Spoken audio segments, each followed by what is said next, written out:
होता है। जोधपुर का पत्थर लगावा, करोड़ों करोड़ों रुपए लगे हुए, और आखिरकार देखते हैं कि लोग भी हजारों इकट्ठे होते हैं, लेकिन आरती याद नहीं होती है। उस मंदिर का क्या करोगे? क्या संस्कृति को बचाने में सफल हो जाओगे? आज एक दुर्भाग्य की बात और निवेदन करें हम, जब कभी भी मंदिर बनता है तो लोग कहते हैं कि इस पर ईंटा कौन चढ़ाएगा, प्रतिष्ठा कौन करेगा। तब तक एक व्यक्ति और आता है, वो कहता है कि मेरी तरफ से मंदिर में एक मशीन भेंट। और मशीन कौन सी? नगाड़े वाली। ये आप लोगों को तो बहुत बढ़िया लग सकता है, लेकिन मैं भारतीय संस्कृति को भविष्य भापते हुए ये बात कह सकता हूं, ये सनातन धर्म का और हिंदुओं का सबसे बड़ा दुर्भाग्य है कि आप अपने सनातन धर्म को मंदिरों से बाहर निकाल रहे हो उस मशीन के द्वारा। मशीन जाती है, बस एक खटका गिराया और धड़ाधड़ धड़ाधड़ धड़ाधड़ शुरू हो जाता है। उसमें कितना नुकसान हुआ पता है? झालर बजाने वाला चला गया, नगाड़ा बजाने वाला चला गया, घंटी बजाने वाला चला गया। अब रही बात आपकी स्थितियां जो मैं कह रहा हूं, आपको अच्छा ना भी लगे, लेकिन इससे कोई फर्क नहीं पड़ता इस सन्यासी को, क्योंकि मैं जब से घर छोड़ करके निकला था, 6 वर्ष का था, तब से लेकर के आज दिन तक जीवन यात्रा कर रहा हूं।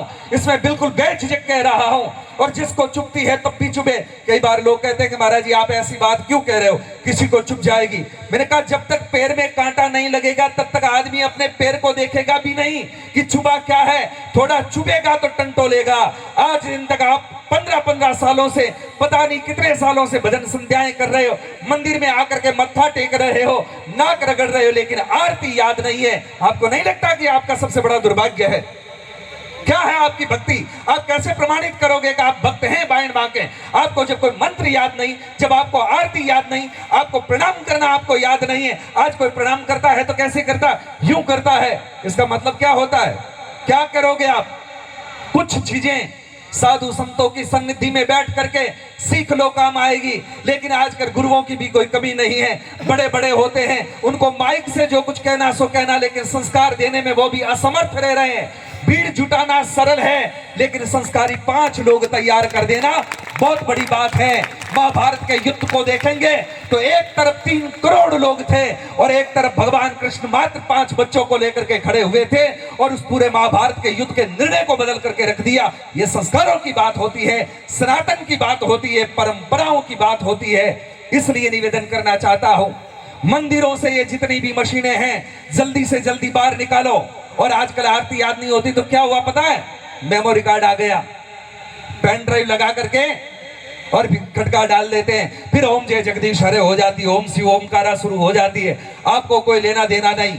और मुझे तो कभी कभी भ्रम ये भी होता है कि जब नगाड़े बजते रहते मशीन वाले, तब वो आरती घुमाता ताकि किसी को पता न चल जाए कि पुजारी को खुद को भी आता जाता नहीं है। हकीकत तो ये है, क्योंकि बस नगाड़ा बजता रहता है, वो घुमा करके पूरा कर देता, पता भी नहीं चलता कि हकीकत क्या है। लेकिन क्या कहें क्या करें समझ में नहीं आता। जितने मंदिर बन रहे हैं, जितने मठ बन रहे हैं, मुझे नहीं लगता है कि सुधार केंद्र है, मुझे लगता है कि नशे की फैक्ट्रियां खोल रहे हो। जितने भी भारतवर्ष में कहीं पर भी जाकर के देखता हूं, बड़े बड़े मंदिर होते हैं, वहां पर हर आदमी वहां बैठा क्या करता है? या तो हथेली चाटेगा या फिर गोचे चूसेगा। इससे ज्यादा हमने कुछ नहीं देखा है। ये दुर्भाग्य है सनातन धर्म का। इसलिए ये बातें आंखों से देखी हुई कह रहा हूं। आपको बुरा लगे तो सुधरने का प्रयत्न करना, ताकि सनातन धर्म अपने पैरों पे खड़ा हो सके, वरना एक समय ऐसा आ जाएगा कि इसको पूरा विकलांग कर डालोगे तुम।